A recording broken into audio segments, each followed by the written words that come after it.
Assalamualaikum warahmatullahi wabarakatuh. Alhamdulillah alamin wassalatu wassalamu ala asrafil anbiya'i wal mursalin sayyidina wa maulana Muhammadin wa ala alihi wa sahbihi ajmain.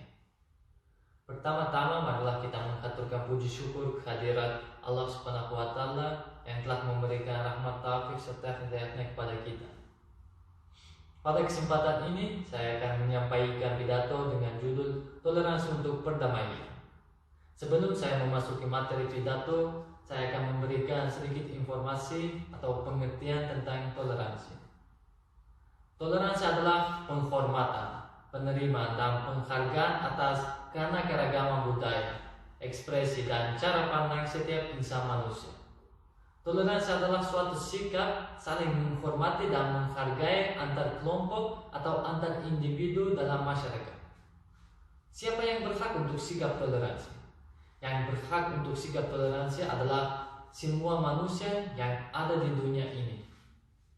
Mereka yang sama dengan kita, mereka yang berbeda agama, berbeda budaya, berbeda suku, dan lainnya. Karena walaupun kita berbeda-beda, tapi kita harus akan menjadi sebagai satu negara dan bangsa. Sikap toleransi akan memupuk keterbukaan, pengetahuan, kebebasan, dan harmoni dalam keberagaman. Toleransi bukan hanya sikap moral, tapi juga harus menjadi sikap politik dan hukum seperti penciptaan dunia yang damai, tanpa perang dan perlindungan hak-hak dari kelompok minoritas. Toleransi bukanlah jasa baik atau belas kasih kepada kelompok minoritas yang berbeda, akan tetapi merupakan kewajiban setiap individu, setiap kelompok, dari setiap negara. Para hadirin yang saya hormati, manifestasi toleransi yang paling jelas dari kehidupan sebagai suatu peraturan di hubungan dengan agama, yaitu kita dapat bertemu dengan penganut agama lain dan semuanya saling toleran satu sama lain. Seringkali orang tidak toleran terhadap penampilan orang yang berpakaian atau terlihat berbeda darinya. Misalnya, seseorang tidak suka tato dan melihat seseorang gadis atau lelaki dengan tato, sehingga dia sama sekali tidak ingin berkomunikasi dengannya.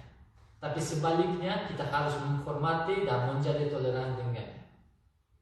Bersikap toleransi bukan berarti kita toleran terhadap sesuatu secara membabi buta tanpa memiliki pendirian, tetapi harus dibarengi dengan suatu prinsip yang adil dan membela kebenaran. Kita tetap harus tegas dan adil jika dihadapkan pada suatu masalah baik menyangkut diri sendiri, keluarga, ataupun orang lain.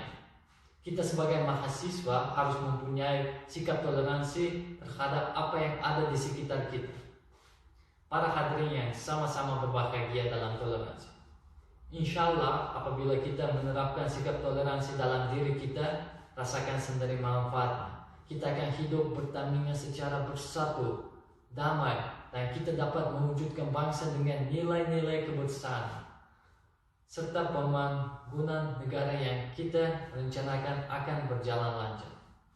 Pada tanggal 16 November 1990 telah ditetapkan oleh Perserikatan Bangsa-Bangsa sebagai Hari Toleransi Internasional. Melalui hari itu, orang-orang diingatkan dan diberikan pendidikan tentang kebutuhan toleransi dan dampak negatif dari intoleransi.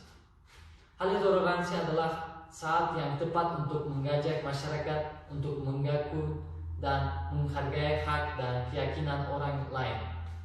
Penggunaan makna konsep toleransi dalam politik adalah penghormatan terhadap gerakan politik, gagasan, dan perangkat pemerintah lainnya. Dalam budaya itu dapat ditemukan sebagai persepsi terhadap budaya yang berbeda, sifat-sifat dari sejarah, serta sebagai kehormatan terhadap budaya bangsa lain. Sikap toleransi yang dapat memperkuat persatuan dan kesatuan bangsa yaitu: pertama, menghormati dan menghargai suku, ras, agama, budaya, dan adat istiadat yang berbeda. Kedua, menggunakan bahasa yang baik dalam berhubungan dan berkomunikasi dengan masyarakat lain. Ketiga, bergaul dan berteman dengan tidak membeda-bedakan suku dan bangsa lain. Hadirin hadirat yang saya hormati, pada bagian pidato berikut ini saya akan berbicara berdasarkan sebuah kejadian yang terjadi di kota Gujarat di Pakistan pada tahun 2015 lalu. Terjadi banjir menghancurkan sebuah gereja Katolik di desa Halsaba. Bencana yang menyeret para pemeluk Katolik di desa tersebut tidak dapat beribadah tanpa tempat ibadah. Dalam waktu kira-kira 1 tahun, gereja ini dibangun kembali dengan bantuan warga Halsaba. Namun upaya ini tidak hanya dilakukan oleh umat Kristen, tapi juga dibantu oleh warga Muslim Halsaba. BBC memberitahu bahwa alasan pemberian bantuan oleh warga Muslim tersebut karena menganggap bahwa gereja pun merupakan rumah beribadah yang umum bagi umat Kristen. Artinya warga Kristen memiliki hak yang sama untuk beribadah seperti orang Muslim. Bantuan yang diberikan bukan hanya bantuan secara fisik dalam pembangunan gereja, namun juga warga Muslim melakukan penggalangan dana.